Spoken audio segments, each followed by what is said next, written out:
Saya diminta untuk bicara tentang peningkatan akses dan kualitas pelayanan kesehatan melalui sistem informasi. Ya, saya akan bicara dengan fakta dan bagaimana nanti kita bisa melihat fakta itu bisa diatasi.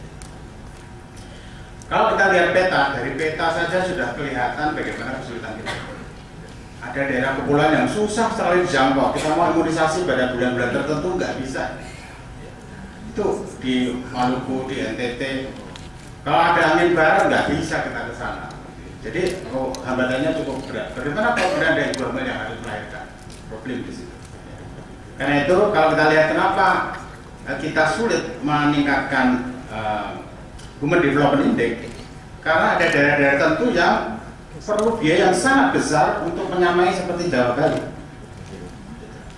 Itu dari sisi geografisnya. Nah sekarang bagaimana dengan fakta kesenjangan? Ini adalah hasil riset kesehatan dasar 2010 tentang prevalensi gizi. Kita bisa lihat kesenjangan antar provinsi enggak kelihatan. Kesehatan antar provinsi bisa dilihat di situ cukup besar. Dan itu salah satunya karena akses. Dan akses salah satunya adalah akses informasi yang berkaitan dengan teknologi. Ini mulai yang sama kalau kita lihat tentang stunting. Stunting itu pendek. Orang Indonesia banyak pendek. Kita bisa lihat di NTT yang paling tinggi itu kependekannya. Ya. Jadi sangat berbeda antar provinsi. Bagaimana dengan cakupan imunisasi lengkap? Sama pada daerah-daerah yang aksesnya bagus tinggi, tapi pada daerah yang aksesnya sulit dia cenderung rendah. Ya, karena itu salah satu misi kesehatan adalah berkeadilan. Artinya apa? Daerah terpencil pun harus kita kejar supaya dia naik, dan itu memang perlu kos. Ya. Ini gambaran lain tentang KB. KB juga demikian, variasinya cukup besar. Ya, ada yang sudah sekarang cenderung agak sulit ber-KB. Itu kita bisa lihat anak muda sekarang anaknya banyak-banyak.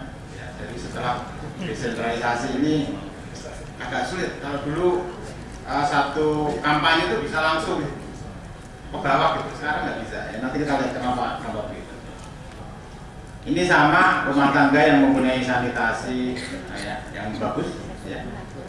Ini saya gambarkan beberapa gap yang terjadi di negara kita yang harus kita atasi. Salah satunya adalah dengan pemanfaatan teknologi, karena itu tawaran akan sangat kami sampaikan.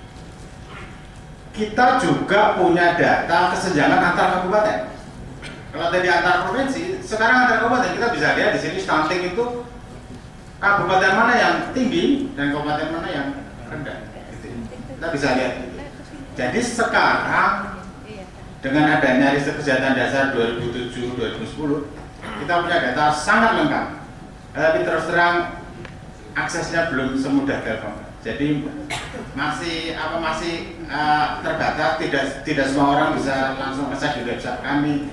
Kenapa? Karena tidak semua teman-teman kesehatan cukup familiar dengan ini. Meskipun data-data ini sudah kami taruh di website. Ini contoh lain.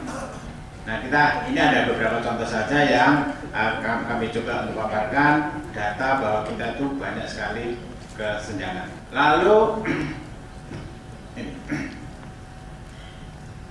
Kita sekarang punya banyak data yang sifatnya terpisah-pisah, gizi buruk, berbagai penyakit menular, tidak menular, kemudian tentang sanitasi air bersih gitu. Kalau kemudian ditanya kesehatannya bagaimana secara keseluruhan, kita kembangkan yang namanya indeks pembangunan kesehatan masyarakat.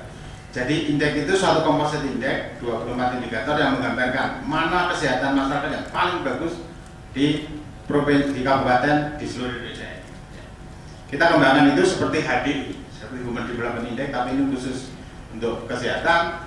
Kita bisa lihat angka terburuk 0, terbaik 1, maka yang terburuk adalah Pegunungan Bintang di Papua dengan 0,24 dan terbagus adalah Kota Magelang dengan 0,70. Apa yang terlihat di situ? Yang terbaik pun